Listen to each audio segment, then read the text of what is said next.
ডিম আগে নাকি মুরগি আগে?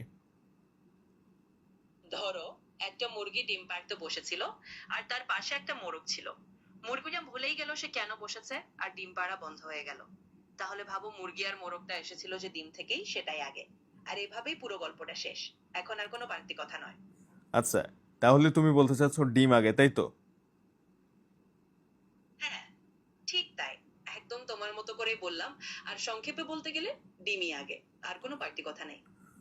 ডিম আগে বুঝলাম, কিন্তু ডিমটা আসলো কোথা থেকে? এটা কি বাতাস থেকে আসলো? যদি কোনো মুরগি ডিম না পারে, তাহলে এই ডিমটা বাতাস থেকে আসলো নাকি? হাস্যকর ভাবে বললে, না, ডিমটা বাতাস থেকে আসেনি। সাধারণ ভাবে বলে, ডিম এসেছে আগের প্রজন্মের মুরগি থেকে। মানে একটা মুরগি বা তার মতো কোনো পূর্ববর্তী পাখি যখন ডিম পেড়েছিল, সেখান থেকেই এই ধারাবাহিকতা এসেছে। তো ডিমটা কোনো জাদু করে বাতাস থেকে নামেনি, বরং প্রকৃতির ধারা অনুযায়ী এসেছে। তাহলে তো মুরগি আগে আসছে, তুমি যেহেতু বলছো যে ডিমটা আগে কোনো মুরগি থেকে এসেছে। হ্যাঁ, ঠিক ধরেছ। আসলে এটাকে ঘুরে ফিরে দেখলে দুটোই একে অপরের পরিপূরক। তবে সাধারণভাবে বলা যায়, প্রথমে একটা ডিম থেকেই শুরু হয়েছিল, আর সেখান থেকেই মুরগি এসেছে। তাই বলা যায় ডিম আগে, তারপর মুরগি। ডিম আগে বুঝলাম আমি, তো ওই ডিমটা আসলো কোত্থেকে? আগের যে ডিম সেটা আসলো কোথা থেকে? এটা একদম বুঝতে পারছি তোমার কৌতূহলে। আসলে সেটাও একটা মজার বা বিজ্ঞানসম্মত ধাঁধা।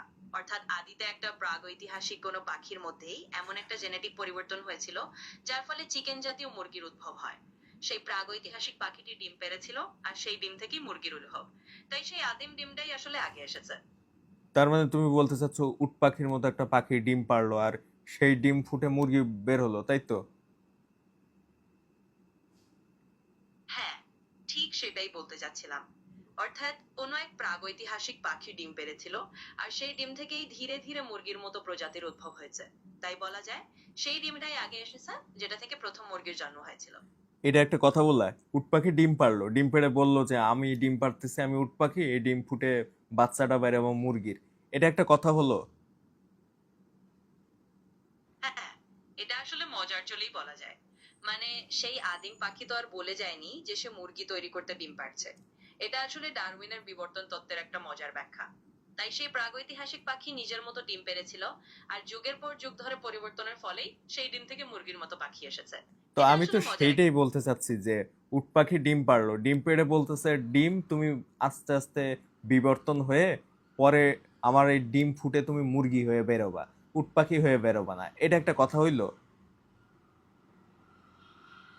হ্যাঁ, বুঝতে পারছি তুমি মজার চলে সেটাই বলতে চাও।